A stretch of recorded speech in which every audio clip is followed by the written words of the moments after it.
experiment number 2, Lami's theorem. So in that we have to just study and verify the Lami's theorem by using the universal force table. Okay, so this is the aim of this practical, to study and verify the Lami's theorem by using the universal force table apparatus. So you know the universal force table apparatus. See the different equipments required to do this practical force table. Again, pulleys, set of weights, light inextensible string, spirit level and circular ring. So these are the attachment of universal force table. So see, this is the theory about the experiment. So what is Lami's theorem? First of all, that you should know. After that you can verify the Lami's theorem. So what is the Lami's theorem? See, if three coplanar forces acting at a point are in equilibrium, then each force is directly proportional to sine of angle included between the other two forces. मतलब क्या है, लामिस theorem क्या कहता है, अगर concurrent force system में तीन force act होते हैं तो उसमें जो तीन फोर्सेस है, तो तीन फोर्सेस में का कौन सा भी आप फोर्स लीजिए वो कैसा रहता है, it is directly proportional to sine of angle included between the other two forces. So that is called as the Lami's theorem. समझ में आया क्या? ठीक है, समझाता हूं मैं. सी,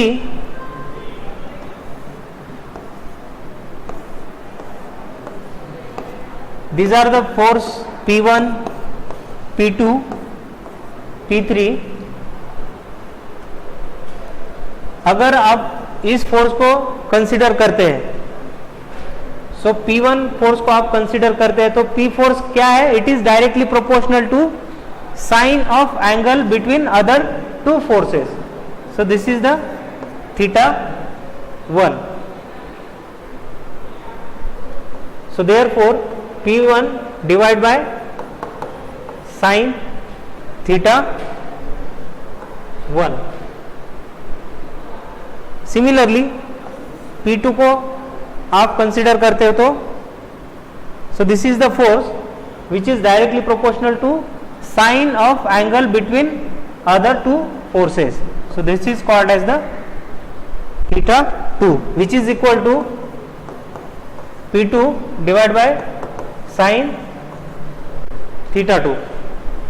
Similarly P3 consider करते हैं तो force is directly proportional to sine of angle between other two forces. So this is called as the theta 3.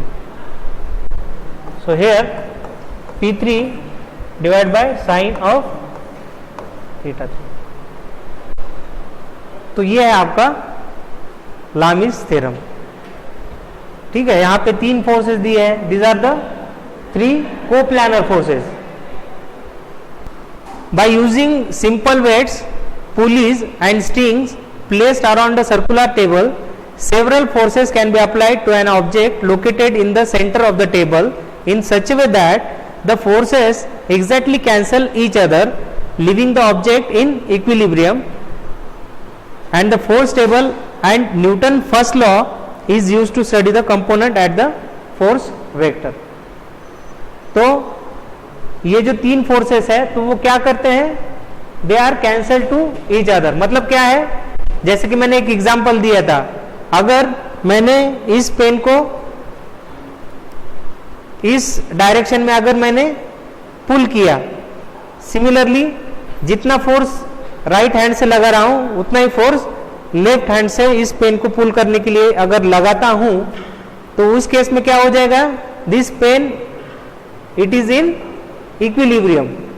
मतलब ये मूव होगा क्या, नहीं होगा, क्योंकि जितना फोर्स राइट हैंड का है उतना ही लेफ्ट हैंड का है.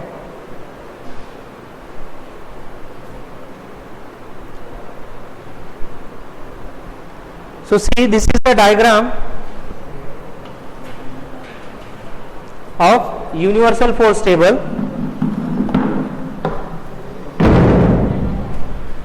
So this is the circular ring.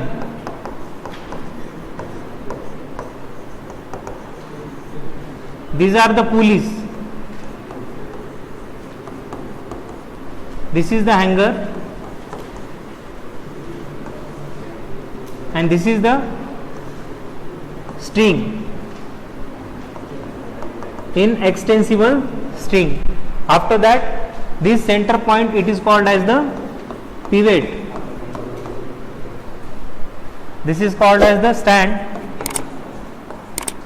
After that, this is the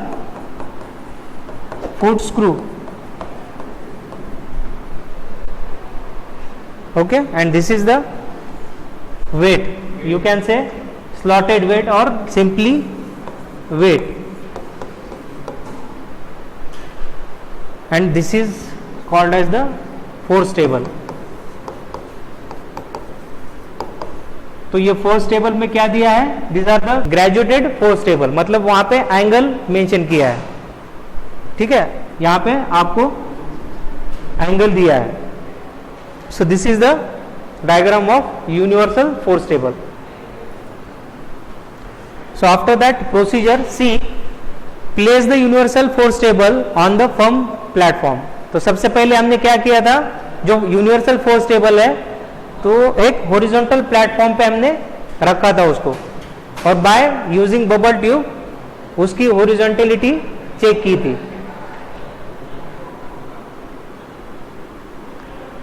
so make the circular disc in horizontal position with the help of foot screw. जैसे कि आपने बबल ट्यूब रखा है और जो फुट स्क्रू है तो उसको आपने एडजस्ट किया है ताकि वो जो टेबल है, यूनिवर्सल टेबल है, तो वो हॉरिजॉन्टल पोजीशन में आए, एग्जैक्टली हॉरिजॉन्टल पोजीशन में आए. उसके बाद check the horizontal position of circular disc by the spirit level and clamp the 3 detachable pulleys to the circular disc at the 3 different locations. जैसे कि यूनिवर्सल टेबल में 3 pulleys जो है तो डिटैचेबल पुलीज आपको सेट करनी है. एक तो 0 पे आएगी, ठीक है.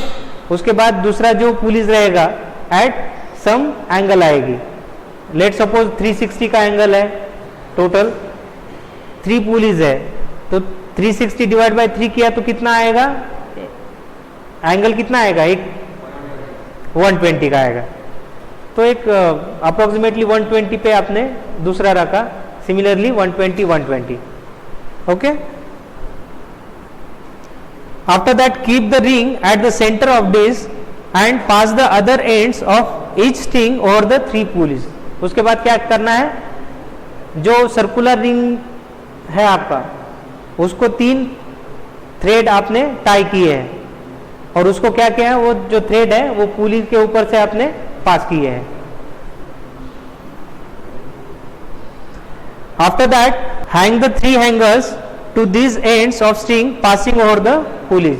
और जो 3 पुलिस है तो उसके बाद वो जो स्ट्रिंग है पुलिस के ऊपर से हमने पास किया है और वो थ्रेड को हमने क्या किया है? हैंगर अटैच किए हैं. And after that put the slotted weights to each hanger so as to make pivot and ring concentric with each other. After that note the sum of slotted weight in each hanger and weight of hanger as 3 forces F1, F2, F3. Measure the angles included between the 2 adjacent pulleys and note them as θ1, θ2 and θ3. जैसे कि मैंने explain किया है लामिस theorem में, जैसे कि force है, एक फोर्स को आपने कंसिडर किया है तो उसके अपोजिट 2 जो फोर्स लगने वाले हैं उन दोनों में जितना एंगल हो वो θ1 रहेगा. तो इस तरह से θ1, θ2 और θ3 आपको मेजर करना है. After that record this observation in the table and repeat step 7 by changing 1 और more pulleys by position and take 3 sets of observation. ऐसे 3 रीडिंग हमको लेने हैं.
So see, this is the observation table. तो यहाँ पे देखो मैग्नीट्यूड ऑफ फोर्सेस में weight in hanger plus weight of hanger है, उसके बाद angle between consecutive forces, and तीसरा जो कॉलम है ratio of force and angle between the other two forces, मतलब F1 sine theta 1, F2 sine theta 2, F3 sine theta 3।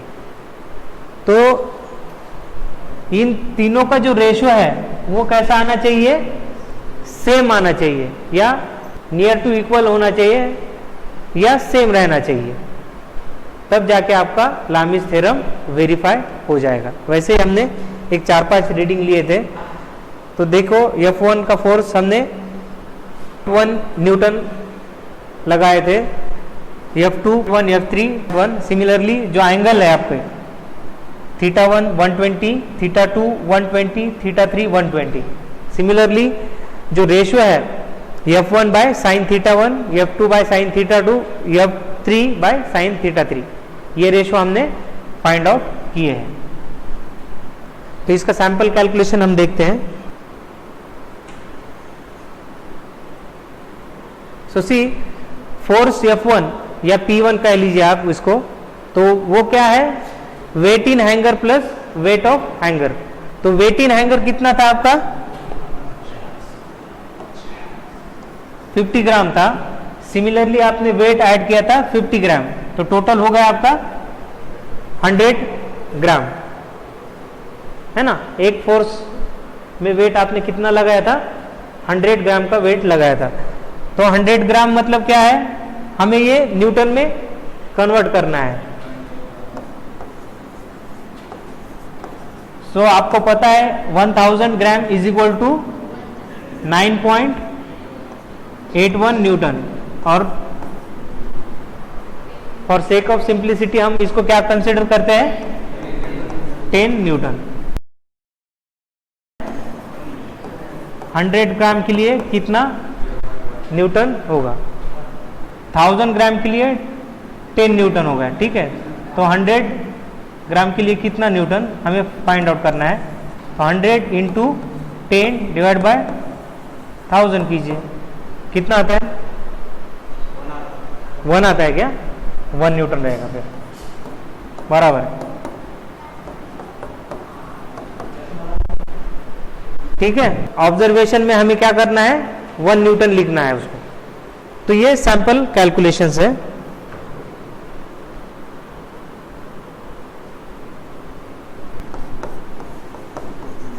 ये आपका 1 Newton हो गया। F2 भी कितना होगा, 1 न्यूटन, F3 भी आपका 1 न्यूटन होगा। और जो एंगल है आपका थीटा 1, थीटा 2 और थीटा 3 120 डिग्री है। इसके बाद लास्ट स्टेप है, अभी रेशियो आपको फाइंड आउट करने हैं। तो रेशियो कैसे फाइंड आउट करेंगे, F1 पता है आपको, F1 कितना है, 1 न्यूटन, ठीक है। 1 Newton divide by sign of theta 1, तो थीटा 1 कितना है, 120।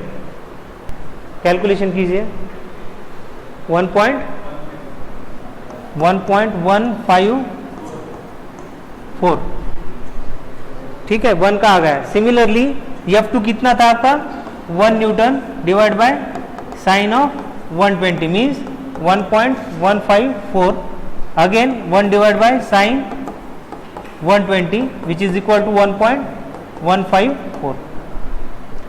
So this is the result, and what is the conclusion? The ratios obtained for each reading are same or nearly same or not same. तो इस case में अपना क्या आया है, सेम आया है। तो the ratios obtained for each reading are same. So this is the conclusion. तो ये होगा आपका लामिस थ्योरम का एक्सपेरिमेंट।